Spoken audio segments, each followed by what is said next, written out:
भारी बिकवाली से डाउ जोन्स लगातार छठे दिन फिसला। एशियाई बाजारों में मिला जुला कारोबार, लेकिन एसजीएक्स निफ्टी में मामूली गिरावट। जीएसटी बिल कल राज्यसभा में होगा पेश। कांग्रेस और लेफ्ट से बन गई बात। गुरुवार तक संसद से मंजूरी संभव। सूत्रों के मुताबिक सरकार करेगी 4 से 5 बड़े बदलाव। आरबीआई ने जारी की यूनिवर्सल बैंक लाइसेंस के लिए नई गाइडलाइन। 500 करोड़ रुपए की पूंजी जरूरी। गांव में खोलने होंगे 25% ब्रांच, लेकिन बड़े कॉर्पोरेट हाउस नहीं कर पाएंगे आवेदन। देश का सबसे बड़ा सरकारी बैंक एसबीआई करीब 7,000 ब्रांचेज में लगा सकता है ताला। ग्लोबल कंसल्टेंसी फर्म मैकेंजी ने दी है सलाह। और सेक्टर की ग्रोथ ने किया सरप्राइज। जून महीने में ग्रोथ 3.25% से बढ़कर 5.25% के करीब। टेक महिंद्रा ने पेश किए मिले जुले नतीजे। मुनाफा और आय उम्मीद के मुताबिक, लेकिन मार्जिन करीब 13% से गिरकर 11% तक पहुंचा।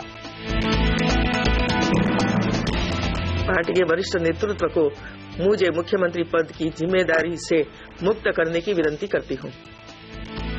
और गुजरात की मुख्यमंत्री आनंदीबेन पटेल ने जताई कुर्सी छोड़ने की इच्छा। युवा नेतृत्व को कुर्सी सौंपने की सिफारिश।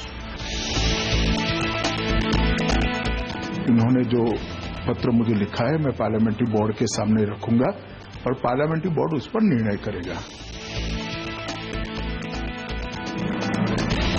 आज है 2 बड़े सवाल। क्या ग्लोबल मार्केट्स की कमजोरी के सामने जीएसटी बिल पास होने की उम्मीद और एफआईएस की खरीदारी भारी पड़ेगी? दूसरा, 8,600 या 8,700, इसके बाहर किस तरफ पहले हम क्लोजिंग देंगे? ऐसे में क्या होगा बाजार का डायरेक्शन? ये हमारा खास फोकस। नमस्कार, मार्केट काउंटडाउन में आप सबका स्वागत है।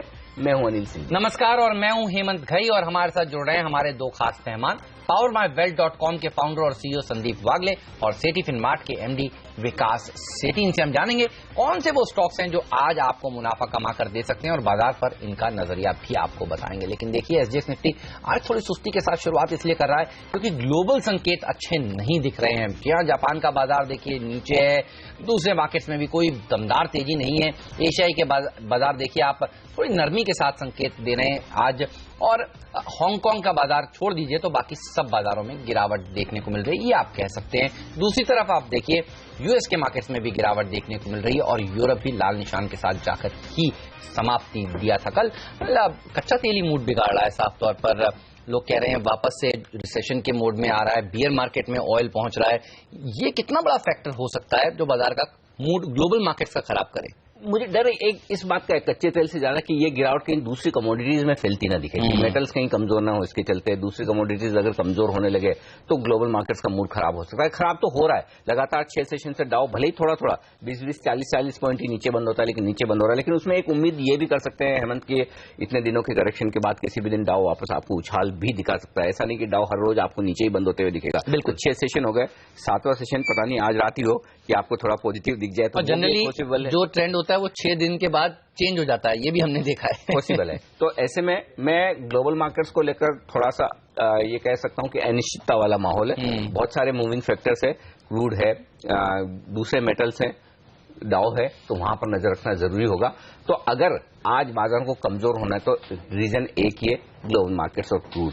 अदरवाइज ज्यादातर दूसरे जो फैक्टर्स है वो आज के लिए आपके लिए पॉजिटिव। और 2 बड़े फैक्टर्स जो पॉजिटिव है, एफआईएस की खरीदारी के आंकड़े हम आगे डिस्कस करेंगे। जीएसटी बिल अब पास होना, पेश होना लगभग तय हो चुका है, शायद ये कल होता हुआ नजर आए।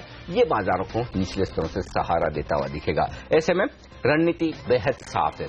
ट्रेडिंग रेंज 8,600 8,700 की साफ तौर पर दिख रही है।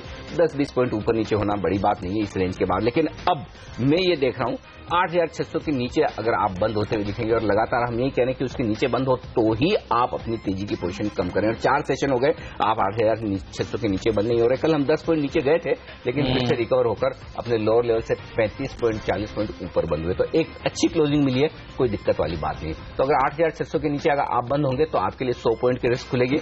8,500 तक आप आ सकते हैं, और वहां पर बाजार अपना एक करेक्शन पूरा करेगा।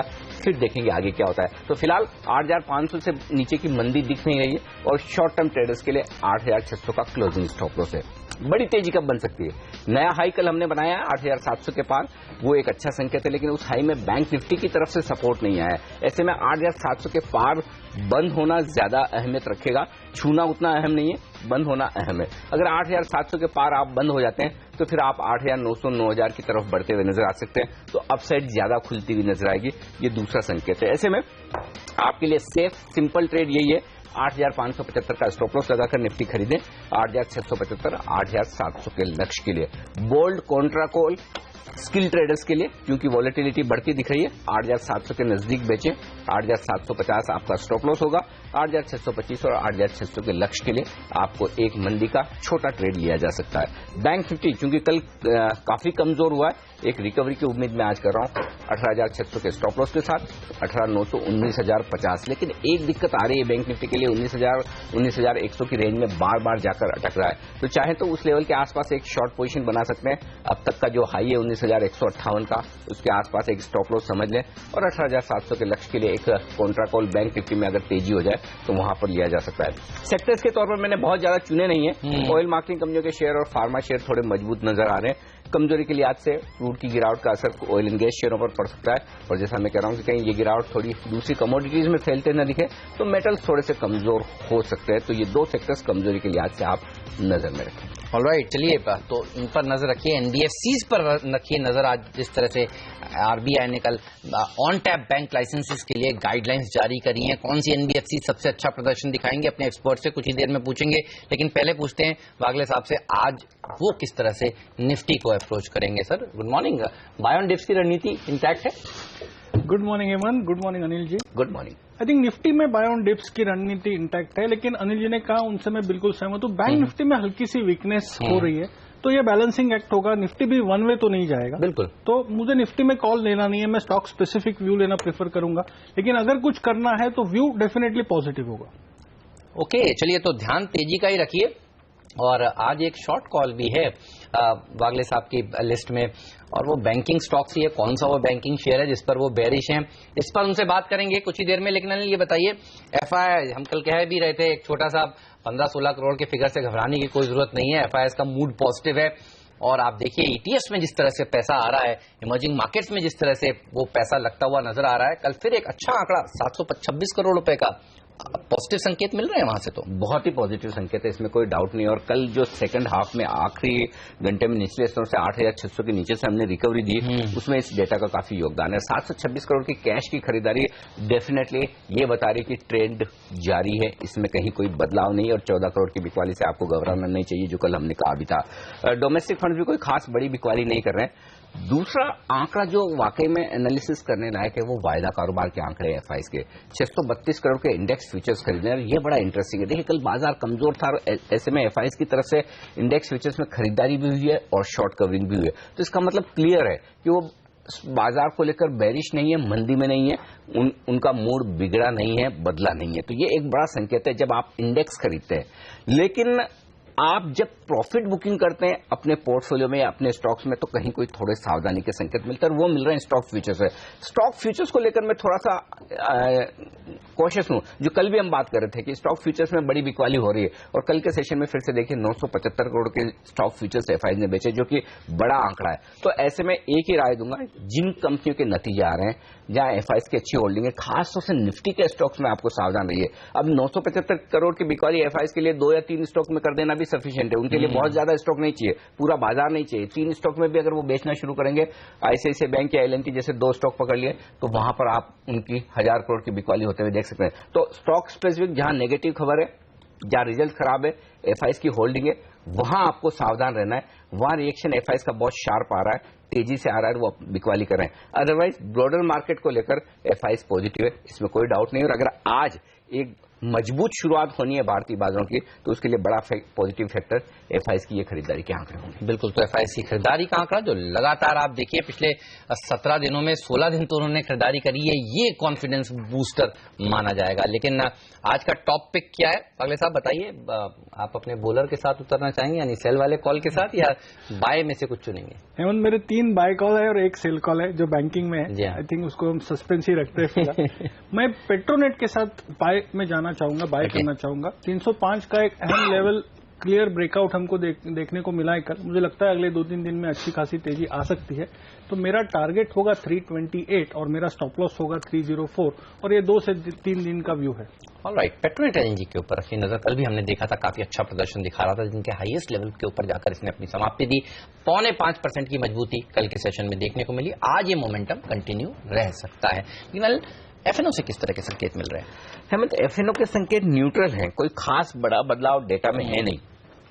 थोड़ा यही है कि कॉल ऑप्शन में पोजीशन बनती हुई दिख रही है, लेकिन हायर साइड पर 8,900 के कॉल में 10 लाख शेयर जुड़े हैं, 9,000 के कॉल में 8 लाख शेयर जुड़े, तो थोड़े थोड़े हायर लेवल पर कॉल राइटिंग हुई है।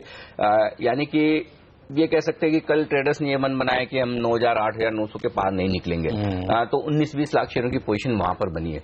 पुट में 8,500 और 8,600 पर कल फिर से 7 लाख शेयर जुड़े हैं, तो पुट में भी नीचे की तरफ पोजीशन बनती हुई दिख रही है। इसलिए पुट कॉल रेशियो जस का तस 0.94 में कोई बदलाव तो शायद वो लोग हैं जो कह रहे हैं जीएसटी हो जाएगा तो सेल ऑन न्यूज हो जाएगा तो बेच देना चाहिए, तो पहले से ही पोजीशन सेल साइड की बना के रखो। एक्चुअली ऐसा मानने वाले लोग काफी हैं कि जो ये मानते हैं कि जीएसटी पास होने के बाद आपके पास नेक्स्ट ट्रिगर क्या है एक्चुअली। हाँ, तो अब और अगर और ढूंढने निकले तो है भी नहीं सच में। और एक तरह से वो जो सोचे तो गलत भी नहीं, क्योंकि आप 6,825 का लो आपने बनाया है बजट के दिन, वहां से आप नॉन स्टॉप 2,000 पॉइंट लगभग निफ्टी पे बढ़ चुके हैं बिना कोई बड़े करेक्शन के।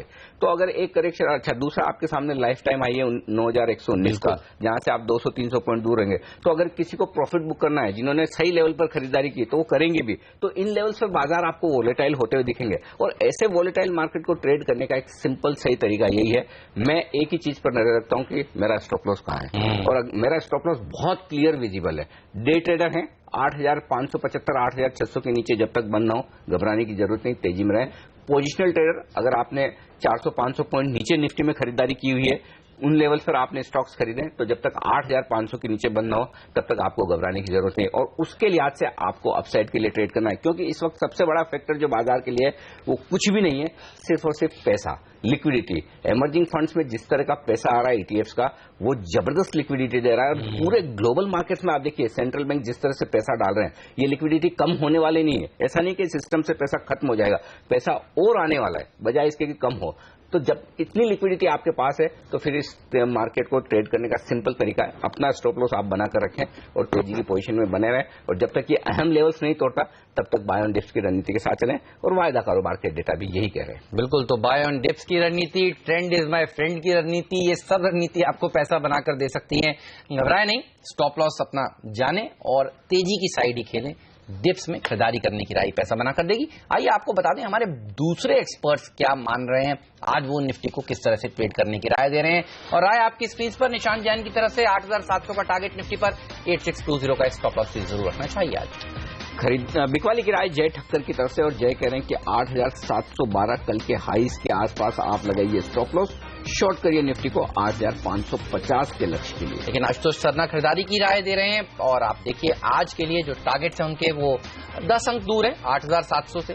8590 का स्टॉप लॉस जरूर रखना चाहिए। ओके, तो यहाँ पर खरीदारी की राय आशुतोष की, और खरीदारी की ही राय है मनोज सचदेव की भी, और मनोज भी 8,620 का ही स्टॉप लॉस रखकर चलना चाहते हैं।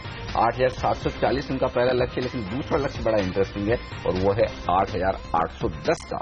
ओके, तो काफी बुलिश है मनोज, और आप देखिए कुणाल दायमा भी बुलिश है, टारगेट दे रहे हैं 8770 का, 8620 के स्टॉप लॉस के साथ। यहाँ पर तेजी ही आपको करनी चाहिए। फर्स्ट स्टेप कैपिटल के कुणाल दायमा। 5 एक्सपर्ट्स की राय हमने आपके सामने रखी, और 5 में से देखिए 4 दरअसल तेजी के ध्यान है उनका, और 1 जय ठक्कर आज थोड़े से बेरिश है। ओके, तो 5 में से 4 एक्सपर्ट जब तेजी की बात करें तो स्टॉप लॉस बहुत साफ नजर आ रहा है, वो है 8,620 का। 8,620 के स्टॉप लॉस से खरीदें 8,700 8,750 के लक्ष्य ऊपर की तरफ। ये राय हमारे 5 एक्सपर्ट्स की मिलकर आती हुई। ऐसे मिलेंगे एक छोटा सा ब्रेक, और ब्रेक के बाद लौटेंगे, लेकर आएंगे आपके लिए वो टॉप 5 स्टॉक्स जहां पर खबरों के दम पर दिखने वाला है आज एक्शन। क्या है खबरें, क्या होगा एक्शन, और कैसे करें ट्रेड, आप बताएंगे इस ब्रेक के बाद।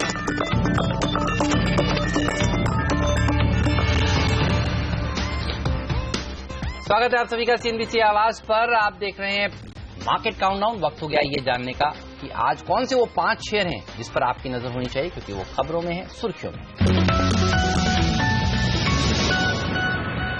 State bank of India Hindustan का सबसे बड़ा बैंक आज रहेगा सुर्खियों में। वजह मैकेंजी जो जानी मानी कंसल्टिंग फर्म है, उन्होंने ये कहा कि एसबीआई को 7,200 ब्रांच बंद कर देनी चाहिए और उस पर एसबीआई विचार करिए। अब इस खबर को नेगेटिव समझा जाए या पॉजिटिव, ये इंटरेस्टिंग है क्योंकि कई सारी ब्रांचेस जो अच्छा मुनाफा नहीं कमा रही है और अगर उसे बंद करने की राय दे रहा है मैकेंजी, तो शायद ये पॉजिटिव भी हो सकता है। एमआरपीएल के ऊपर रखिए नजर, इनके लिए थोड़ी सी नेगेटिव खबर आती हुई। 25% तक पब्लिक फ्लोट आपको रखना है, ये सेबी के नियम है और आप देखिए एमआरपीएल में अभी भी वो नियम पालन नहीं हो रहे थे। तो अब एक ओएफएस आएगा और उस ओएफएस में जो इनके प्रमोटर्स हैं यानी ओएनजीसी, एचपीसीएल, वो हिस्सेदारी बेचेंगे। तो ओएनजीसी, एचपीसीएल को पैसा मिलेगा, लेकिन एमआरपीएल में थोड़ा सा हैंगओवर रहेगा। ओएफएस किस भाव पर आता है, कब आता है, वो अनिश्चितता बनी रहेगी, तो इसमें थोड़ा सा दबाव देखने को मिल सकता है। एनबीएफसीज, खासतौर से छोटी एनबीएफसीज जिनकी एसेट्स नेटवर्थ 5,000 करोड़ से कम की है, उनके लिए एक अच्छी खबर। कल देर शाम आरबीआई ने यूनिवर्सल बैंकिंग के लिए ऑन टैप लाइसेंसिंग गाइडलाइन शुरू की। इसका मतलब क्या है कि आप जब चाहें बैंक लाइसेंस के लिए एप्लीकेशन दे सकते हैं और अगर आप जो पैरामीटर्स है उसमें खरे उतरते हैं तो आपको लाइसेंस मिल सकता है। किनको फायदा हो सकता है? छोटी छोटी एनबीएफसीज को, जो बड़े कॉर्पोरेट हाउस से नहीं जुड़ी हुई, जेएम फाइनेंशियल, एसकेएस माइक्रो यानी कि Bharat financial inclusion, magma Fincorp, IIFL, Edelweiss, ये कंपनियां सुर्खियों में रह सकती है। लेकिन एल&टी फाइनेंस जैसी कंपनियां जो बड़े दिग्गज कॉर्पोरेट हाउसेज से जुड़ी हुई, उनके लिए ये थोड़ी नेगेटिव हो सकती है, उनको ये लाइसेंस नहीं मिल सकता। तो कुछ एक्शन इन छोटी एनबीएफसीज में आज देखने को मिल सकता है। और इसी खबर के चलते आईडीएफसी बैंक में विलय हो सकता है, तो आईडीएफसी के शेयर पर भी जरूर आपकी नजर होनी चाहिए। साथ ही नजर होनी चाहिए स्टार फेरो सीमेंट के ऊपर। ये एक ऐसी कंपनी है जो सुर्खियों में आई है क्योंकि एमलगमेशन हो रहा है, विलय हो रहा है स्टार सीमेंट के साथ इनका, और इस विलय के बाद प्रमोटर्स की हिस्सेदारी करीब 75% के आसपास की हो जाएगी। तो ये स्टॉक छोटा स्टॉक है, आज इस खबर के चलते हो सकता है ठीक ठाक प्रदर्शन दिखा। टाटा स्टील के लिए एक अच्छी खबर, ब्रिटिश पेंशन स्कीम में बदलाव की वजह से वित्त वर्ष 2016 में पेंशन का बोझ 35% घटा है इनका।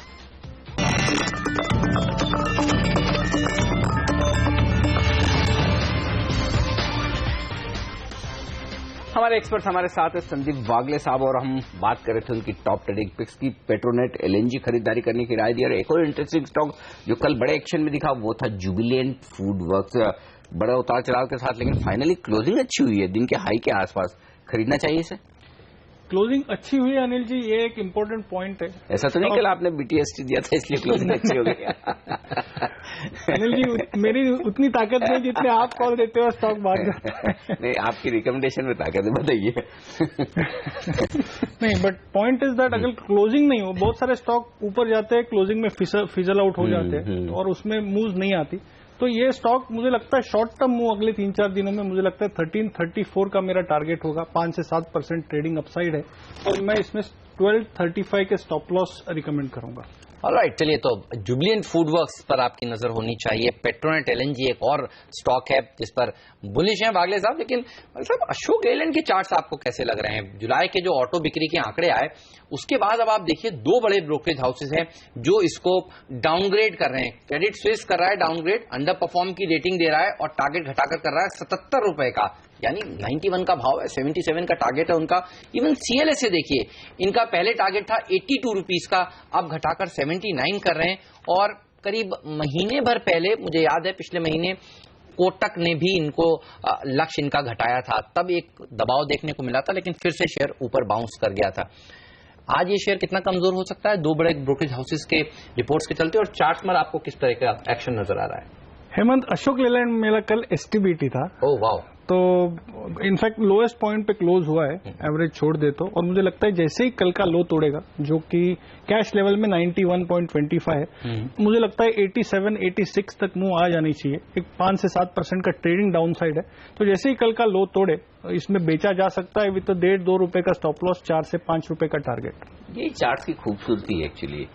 खबर बाद में आती है, चार्ट्स पर संकेत पहले आ जाते हैं। प्राइस और वॉल्यूम का जो एक्शन होता है वो बताता है चार्ट, और चार्ट पे देखिए कल ही वागले साहब ने इसे सेकंड हाफ में कैच किया कि देखिए स्टॉक किस तरह से ऊपर से फिसला है, शॉर्ट करके जाना चाहिए। आज खबर का सहारा मिला। तो कल आपने अगर आखिरी सौदा में वागले साहब को सुना और एसटीबीटी ट्रेड लिया तो आज आपके लिए पार्टी का दिन है, राइट? चलिए, उम्मीद करते हैं कि अशोक लेलैंड में अच्छा मुनाफा बने आखिरी सौदा देखने वाले दर्शकों को। चलिए, वक्त एक ब्रेक का, और ब्रेक के बाद लौटेंगे। हमारा फोकस होगा एफआईज की उन तमाम रिपोर्ट पर जहां आज जो स्टॉक कवर हुए उनके दम पर एक्शन दिखने वाला है। साथ ही टेक महिंद्रा, इसने कल बाजार बंद होने के बाद नतीजे पेश किए, कैसे रहे नतीजे और नतीजे के बाद किस तरह की रिपोर्ट्स आ रही है और स्टॉक पर आज क्या एक्शन होगा, इन सब पर करेंगे बातचीत इस ब्रेक के बाद।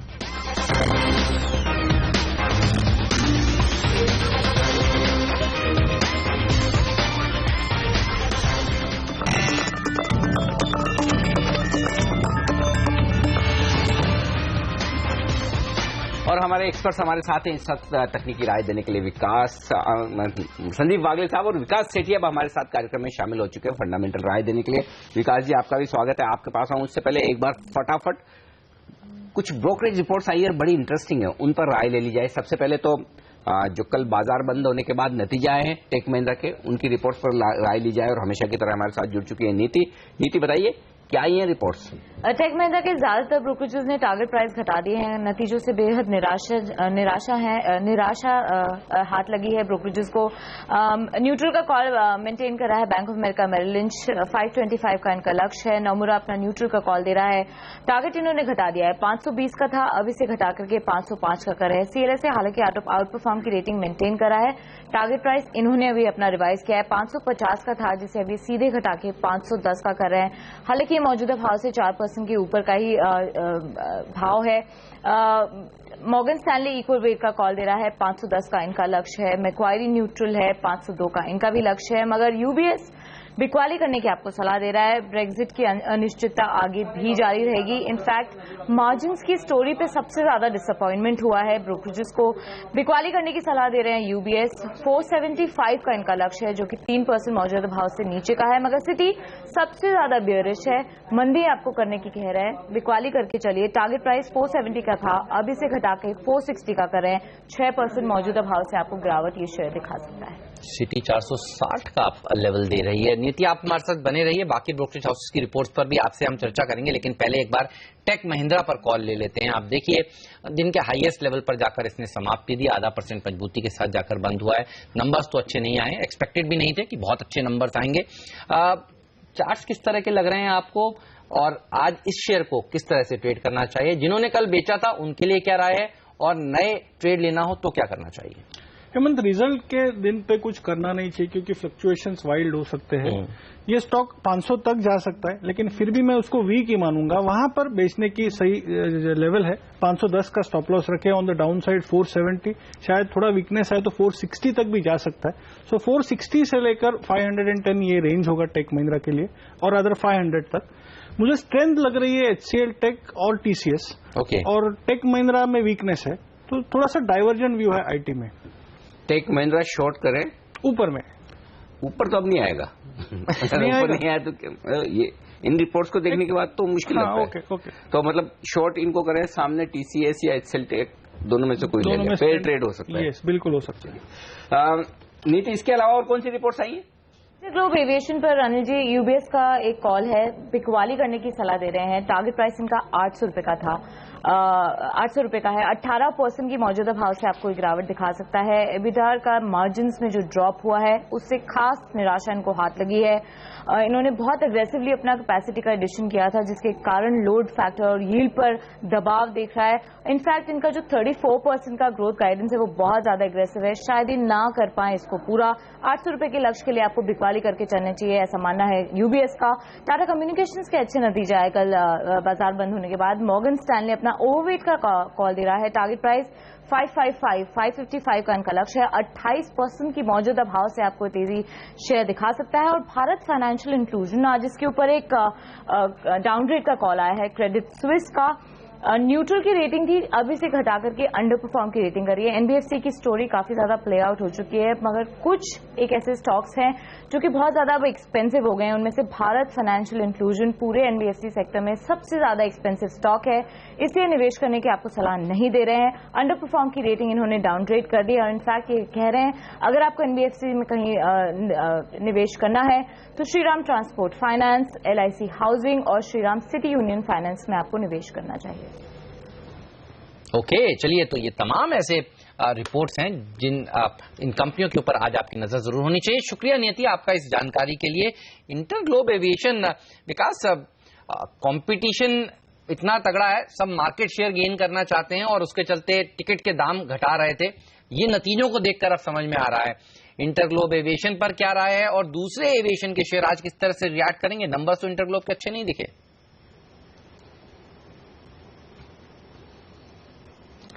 बिल्कुल हेमंत, इंटरग्लोब के नंबर्स खराब थे। मुझे लगता है प्रेशर बिल्कुल रहेगा। खाली जो एक पॉजिटिव नजर आ रहा है वो ये है कि क्रूड के दाम पिछले 3-4 महीने के अब लोज पे आ गए हैं और वहां पे काफी अच्छा खासा करेक्शन वापस हो गया, जो कि ये जो एविएशन स्टॉक्स है उनके लिए पॉजिटिव रहता है। इनके कॉस्ट कम होते हैं, तो उस लिहाज से बहुत ज्यादा गिरावट तो नहीं देखता हूं, बट मुझे लगता है कि ये सब highly over valued, highly over price हो चुके हैं और इन लेवल्स से इनमें फिर अब फ्रेश खरीदारी की राय तो नहीं रहेगी। बाकी जिन्होंने निचले लेवल पे लिया हुआ उनको प्रॉफिट्स बुक करने चाहिए।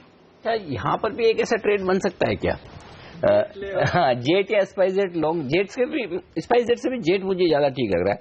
जेट लॉन्ग, इंटरग्लोब शॉर्ट, हालांकि है कैश का स्टॉक है, लेकिन कोई अगर ऐसा ट्रेड बनाना हो। जेट में तो मेरा अभी भी व्यू, कल हमने बात की थी, आई थिंक मैंने 640 का टारगेट दिया था, जो मेरा व्यू अभी भी बरकरार है।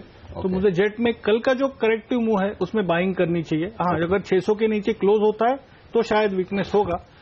और इंडिगो में या स्पाइस में इतनी ताकत नहीं लग रही है। इंडिगो में हल्की सी करेक्टिव मूव लग रही है, जो और इंडिगो तो अच्छे से गिरेगा, अच्छे से गिरेगा। तो इंडिगो में वीकनेस है, जेट में स्ट्रेंथ है। तो आप वो पेयर तो हो नहीं सकता इसमें, बट वो व्यू होगा। बहरहाल आज ये सेक्टर कमजोर प्रदर्शन दिखाने वाला सेक्टर होगा। इंडिगो से एक्सपेक्टेड नहीं था कितने कमजोर मार्जिन इनके आएंगे।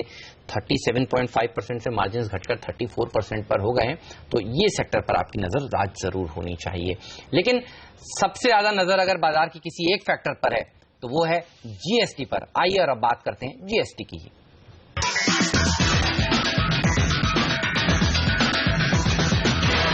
यहां काफी खींचतान के बाद आखिरकार कांग्रेस और सरकार के बीच जीएसटी पर सहमति बन गई है। अब इससे बाद कल राज्यसभा में इस बिल को पेश किया जाएगा, इस पर चर्चा होगी। पूरी जानकारी के लिए सीए चलते हैं दिल्ली, जहां हमारे साथ हमारे ब्यूरो चीफ लक्ष्मण रॉय जुड़ चुके हैं। लक्ष्मण, बताइए अब क्या माना जाए, जीएसटी पर संविधान संशोधन बिल संसद में पारित हो जाएगा? संभावना काफी ज्यादा है कि बुधवार को राज्यसभा में जीएसटी से जुड़े हुए संविधान संशोधन बिल पर चर्चा हो और हो सकता है कि बुधवार देर शाम या फिर गुरुवार को ये बिल आखिरकार राज्यसभा से पारित हो जाए। इसके पीछे दो बड़ी वजह है। पहली वजह यह है कि कांग्रेस की आपस में बैठक हुई रणनीतिकारों की, और फिर ये कहा गया कि सरकार ने जिस तरीके से इस बिल में फेरबदल किए हैं वो अब मंजूर है, अब वो खुश हैं और अब इस बिल का समर्थन देंगे। और कांग्रेस के नेता आनंद शर्मा ने औपचारिक तौर पर अरुण जेटली को जाकर बता भी दिया कि हम इस बिल के पक्ष में है। इसके बाद गैर कांग्रेसी विपक्षी पार्टियों से भी सरकार ने संपर्क साधा और कमोबेश हर कोई सहमत है कि इस बिल पर वो सरकार के साथ रहेगी, और यहां तक कि लेफ्ट पार्टियां भी सरकार के समर्थन में उतर आई इस बिल को लेकर के। यानी अब ये बिल पास होने का रास्ता साफ हो गया है। राज्यसभा में बिल पारित होने के बाद ये जाएगा लोकसभा में। चूंकि राज्यसभा में 4 से 5 बड़े फेरबदल किए गए हैं बिल में, इसलिए लोकसभा से उसे मंजूरी लेना जरूरी होगा, लेकिन लोकसभा में आसानी से इस बिल को मंजूरी मिल जाएगी, ये भी तय है। अच्छा लक्ष्मण, लोग तो ये जानना चाहते हैं कि फिर ऐसे में कांग्रेस समेत जैसे कम्युनिस्ट पार्टीज हैं, कांग्रेस है, इन सबको सरकार ने जो मनाया है, तो ऐसे क्या बदलाव किए इस बिल में जिसकी वजह से ये दूसरे दल माने हैं? अब 5 बड़े बदलाव किए गए हैं। पहला एक बड़ा बदलाव तो यह है कि राज्यों को जीएसटी लागू होने से जो नुकसान होगा उस नुकसान की भरपाई 100% 5 साल तक की जाएगी। पहले यह था कि 3 साल तक 100%, चौथे साल में 75% और 5वें साल में 50% की जाएगी। लेकिन अब कहा जा रहा है कि नहीं, 5 साल तक 100% भरपाई की जाएगी। दूसरा जो बड़ा बदलाव किया गया है वो ये है कि एक राज्य से दूसरे राज्य में अगर सामान जाता है तो पहले प्रस्ताव यह था कि 1% का टैक्स लगाया जाएगा। कांग्रेस ने इसका विरोध किया था। कांग्रेस की मांग मानते हुए 1% इंटर स्टेट टैक्स को हटाने का फैसला लिया गया है। तीसरा, केंद्र और राज्यों के बीच अगर विवाद होता है तो उसका निपटारा कैसे किया जाए, इसके पहले के प्रावधान में भी बदलाव किए गए हैं। और साथ ही साथ जो राज्यों की कुछ मांग थी और कांग्रेस की मांग थी कि भाषा में कुछ बदलाव किया जाए, तो वो भी जरूरी बदलाव किए गए हैं ताकि सभी पार्टियां इस पर सहमत हों। शुक्रिया लक्ष्मण आपका इस जानकारी के लिए। तो साफ तौर पर समझ में यही आ रहा है कि कल जीएसटी बिल पेश हो जाएगा राज्यसभा में, चर्चा के बाद फिर पास होने की पूरी उम्मीद बनती हुई दिख रही है। ऐसे में विकास, आप कौन से सेक्टर्स पर सबसे ज्यादा भरोसा करेंगे? आपने काफी सारे शेयर चुने हैं जिनको जीएसटी से फायदा होने वाला है। टॉप स्टॉक्स बताइए जहां पर आपको लगता है खरीदारी करनी चाहिए आज।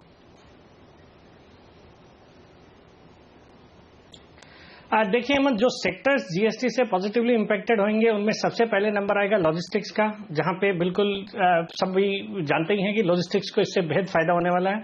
दूसरा जो सेक्टर है वो एक छोटा सेक्टर है, बट जहां पे अनऑर्गेनाइज सेक्टर से काफी कॉम्पिटिशन है, जैसे प्लाईवुड का क्षेत्र है या टाइल्स बनाने वाली कंपनीज है या और एफएमसीजी कंपनीज है, तो इनमें भी एक जीएसटी पास होने से काफी अच्छा एक पॉजिटिव रहेगा। तीसरा sector would be in FMCG और ऑटो, इनमें भी अच्छा एक पॉजिटिव रुझान दिखना चाहिए। तो ये सब सेक्टर्स रहेंगे जो पॉजिटिव रहेंगे अगर जीएसटी पास होता है तो। और जो स्टॉक स्पेसिफिक आइडियाज है आज के लिए, मुझे जो पहला स्टॉक लगता है वो अच्छा लगता है मारुति। ये जीएसटी का तो बेनिफिशियरी होगा ही होगा। दूसरा जो आज जो न्यूज है कि इन्होंने अपने जो प्रीमियम जो काफी डिमांड वाले मॉडल्स हैं, जो बलेनो और क्रेजा, उनमें काफी अच्छे एक प्राइस हाइक किए हैं, तो उसका एक पॉजिटिव इंपैक्ट देखने को मिलेगा। कल जो मंथली सेल्स नंबर्स आए थे वो भी काफी अच्छे थे, क्वार्टरली नंबर्स अच्छे थे, तो इन सबको देखते हैं। और दूसरा जो 7th पे कमीशन की रिकमेंडेशन भी जो एप्लीकेबल हो गई है उसका भी एक मेजर बेनिफिशियरी होगा। हालांकि स्टॉक थोड़ा बढ़ चुका है, बट फिर भी मुझे लगता है यहां से सब्सटेंशियल अपसाइड और देखने को मिलेंगे। और जो दूसरा स्टॉक जीएसटी के बेनिफिशियरी के रूप में मैं रिकमेंड करना चाहूंगा वो रहेगा डिश टीवी। यहां पे भी जीएसटी इंप्लीमेंट होने से इनके जो टैक्स के जो खर्च है उसमें काफी कमी आएगी, तो उसका एक मेजर पॉजिटिव एडवांटेज रहेगा। तो मुझे डिश टीवी भी अच्छा लगता है। ओके, डिश टीवी तमाम ऐसी कंपनियां जो ये इसको क्या कहते हैं, जो सेट टॉप बॉक्स वाले कारोबार में है, उनके लिए बड़ा फायदे वाला मामला होगा सन टीवी, डिश टीवी जैसी कंपनी के लिए, क्योंकि जो टैक्स रेट है अभी इनके लिए ज्यादा लगती है, 18% पे आ जाएगी, तो इनके लिए कम होगी, तो ये एक बड़ा पॉजिटिव इनके लिए माना जाएगा। और मारुति दूसरा स्टॉक है जो पसंद है। लेकिन इसके अलावा कुछ अच्छे इंटरेस्टिंग स्टॉक्स हैं एक ही सेक्टर के जो पसंद है विकास सेठी को, और जहां पर शॉर्ट करने की राय दे रहे हैं वागले साहब। बताएंगे आपको थोड़ी देर में कौन से हैं वो स्टॉक्स और क्या होगा ट्रेड दोनों ही स्टॉक्स में। लेकिन इसके अलावा हमारे साथ जुड़ने वाले दो और खास मेहमान, जी हाँ, कुणाल सरावगी इक्विटी रश के सीईओ हमारे साथ जुड़ेंगे नई दिल्ली से, साथ ही वायदा कारोबार की रणनीति देने के लिए चॉइस ब्रोकिंग के एसोसिएट डायरेक्टर सुमित बगड़िया भी जुड़ने वाले हैं हमारे साथ इस छोटे से ब्रेक के बाद।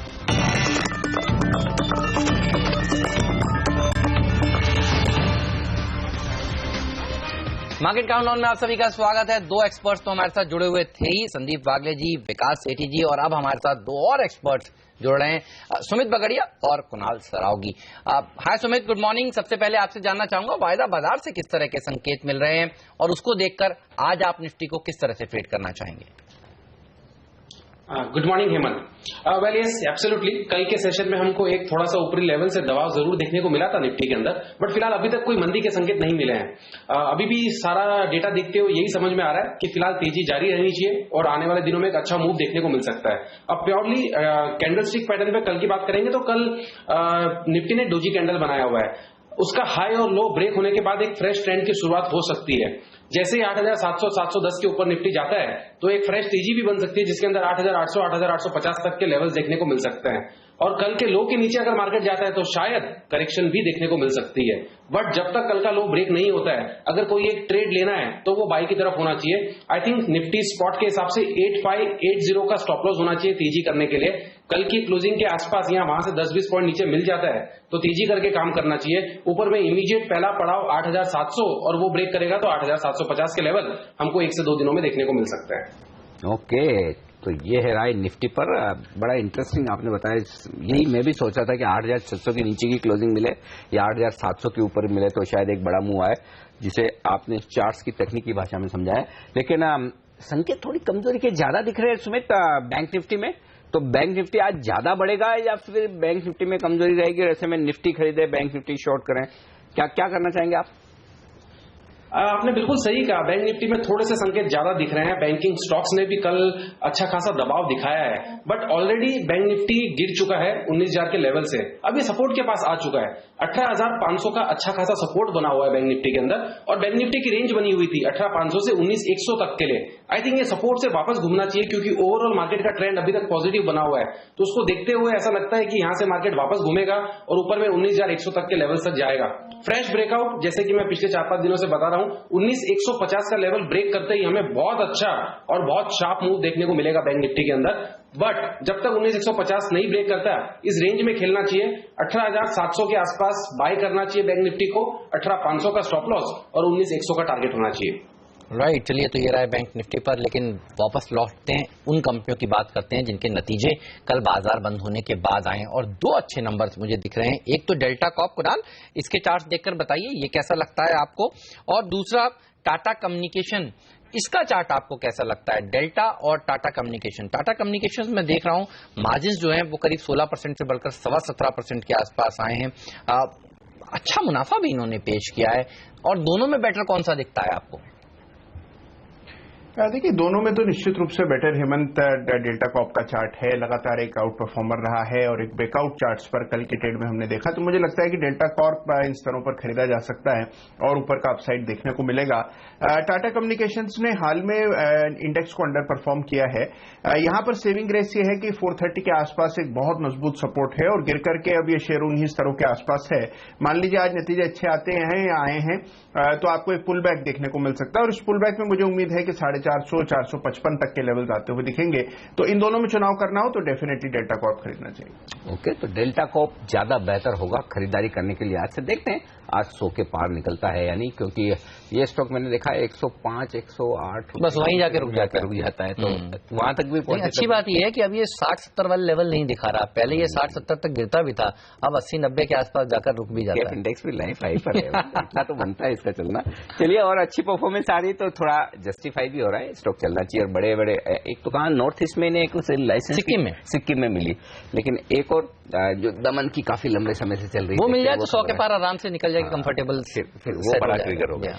चलिए, वो खबर कब आती है उसका इंतजार रहेगा। लेकिन एक खबर की बात जो मुझे याद है, पिछली बार आप कर रहे थे विकास, जब हमारे शो पर आए थे, सन फार्मा की आप बात कर रहे थे, आपका कहना था कि सन फार्मा में कुछ खबर आने वाली। कल खबरें ये चल रही थी शाम को कि अंकलेश्वर प्लांट का इंस्पेक्शन हो गया और वहां पे ऑलमोस्ट क्लीन चिट वाला मामला दिख रहा है सन फार्मा के लिए। क्या आप इस खबर का इंतजार कर रहे थे, और यदि हाँ तो फिर क्या आज सन फार्मा के शेयर में तेजी होनी चाहिए?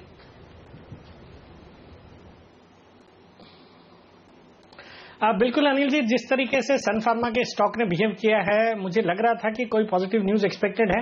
हालांकि मेरा मानना था कि हलोल प्लांट पे कोई क्लैरिफिकेशन आ सकता है, बट ये न्यूज भी बेहद ही पॉजिटिव है और मुझे लगता है सन फार्मा में जो पिछले 3-4 दिनों में एक अच्छी तेजी बनी है वो बरकरार कंटिन्यू रहनी चाहिए और आज भी इस स्टॉक में पॉजिटिव रुझान रहना चाहिए। So I would definitely recommend buy on Sun Pharma at these levels. Alright, चलिए तो सन फार्मा के ऊपर रखिए नजर, लेकिन दूसरे कौन से स्टॉक्स हैं जहां आज अच्छी तेजी या मंदी हो सकती है, और सुमित के पिक्स कौन से हैं, कुणाल के पिक्स कौन से हैं, कुछ पिक्स संदीप वागले के भी बचे हुए हैं, इन सब पर बात करेंगे छोटे से ब्रेक के बाद।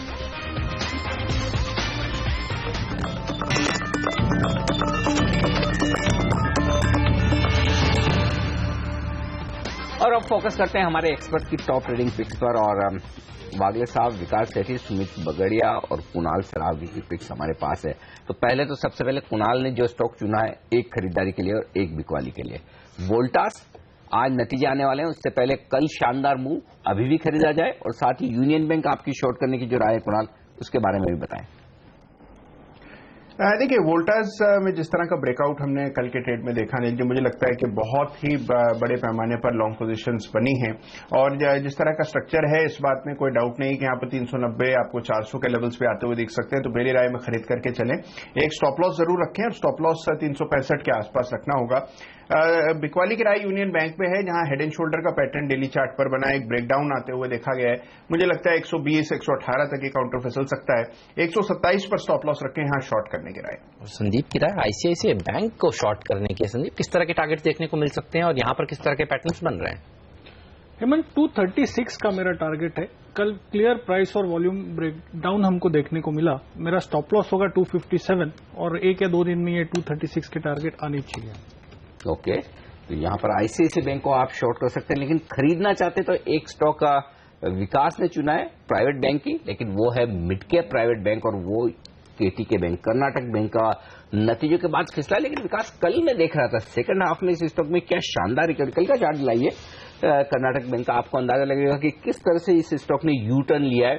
देखिए आखिरी 1-1.5-2 घंटे में जो मजबूती बनी है, पूरा दिन भर लाल निशान में ट्रेड और बाद में दिन के हाई पर बंद। खरीदना चाहिए 150 पर।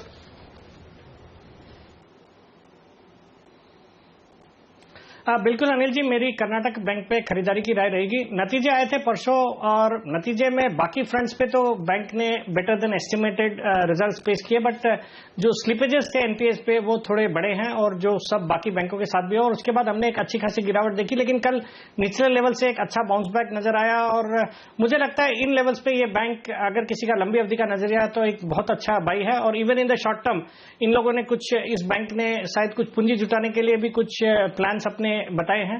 तो इन सबको देखते हुए मुझे लगता है आज इस स्टॉक में तेजी बनी रहेगी और मेरी खरीदारी की राय रहेगी। ओके, तो तेजी बनी रहेगी, खरीदारी करने की राय। कल एक अच्छा मूव निचले स्तर से, यानी कि जिन किसी को बेचकर निकलना था वो बेचकर निकल चुके नतीजों के बाद, अब बन सकती है खरीदारी। चलिए वक्त एक ब्रेक का, और ब्रेक के बाद लौटेंगे सुमित बगड़िया की कुछ बेहतरीन ट्रिक्स तो हमें लेनी है, लेकिन बाजार का भरपूर एक्शन होगा आपके लिए, क्योंकि शुरुआत करेंगे हम पहला सौदा की। प्री ओपनिंग सेशन में बताएंगे कहां होगी भारतीय बाजार की शुरुआत, रुपए की ओपनिंग पर रखेंगे नजर, स्टॉक 2020 का अपडेट और पूरा का पूरा एक्शन, ढेर सारे कमाई के मौके प्री ओपनिंग सेशन से लेकर लगातार खुले रहने वाले ट्रेडिंग सेशन 9 से 10 तक पहला सौदा में बने रहिए हमारे साथ।